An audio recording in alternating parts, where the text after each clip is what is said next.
Hello my peoples! So, today I wanted to talk to you guys about something that I like to call, with the term that I've just coined, accidental thievery. I was going to call it accidental plagiarism, but then I realized that a whole bunch of people would think I'd be talking about cheating on writing papers, and if you cheat on writing papers, go sit in a corner and do your own work. No, what I'm talking about is when you hear something, or see something, or read something amazing, and then you forget where you read it, and then later you forget that you read it. And you're really excited, and so you go rush out to tell your friends about it, and then they're like, yeah, that's not original at all. Now there's all sorts of categories of accidental thievery, from phrases, DFTBA, to ideas, to art forms, and especially to music. I was just browsing the YouTubes, looking through all those videos on the Coldplay Joe Satriani 2008 Viva La Vida fiasco, and it was quite entertaining. And then to read that they're in trouble again with their newest album, with their single from their newest album, I feel like we've been here before. But all Coldplay matters aside, I did want to talk about this because I've heard people asking about whether it's easy to accidentally copy other people's songs or not.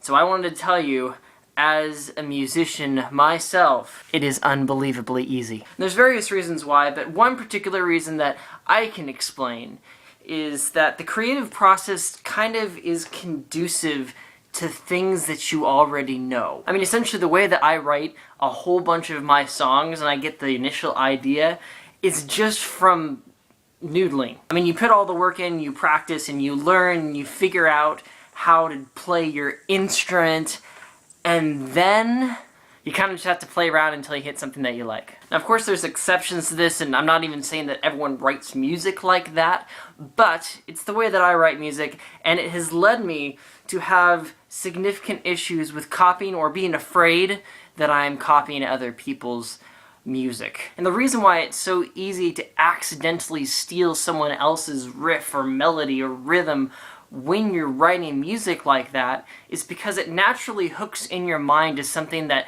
would sound good in a song, because you've already heard it in a song. And because you've heard it in a song but yet you don't realize it, you really have a feeling this is going to sound good and it's going to work. The other thing that's really difficult that people don't touch on as much is when you write something that's very close to something that's been written, but you don't realize it until later. And those are the worst situations of all, because you can't really figure out easily if you're the only one that hears the similarity or if everyone else hears it too, because they're technically different. And so then you're at a point where you have to decide whether or not you're going to scrap the song and give up all the work you've put onto it, keep it as it is and hope that it sounds different enough, or try and do some retooling in the middle of having written the song to make it just different enough. It's really a no-win situation. I mean, if you throw the whole thing away, not only do you throw away the derivative idea, but you throw away all the work that you've put in on top of it, all the ideas that you've imbued inside of it,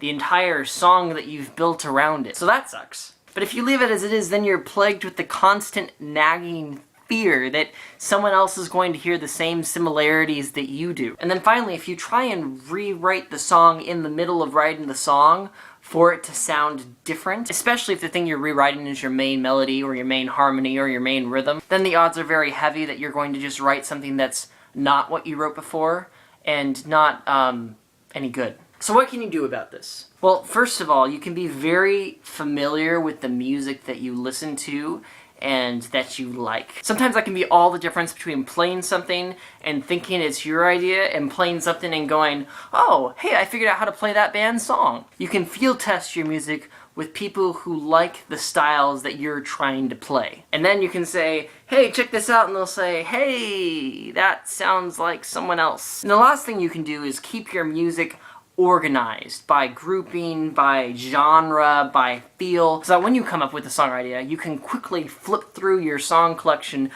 of that particular type of song in that particular style to see if you've picked something up from someone that you can't remember.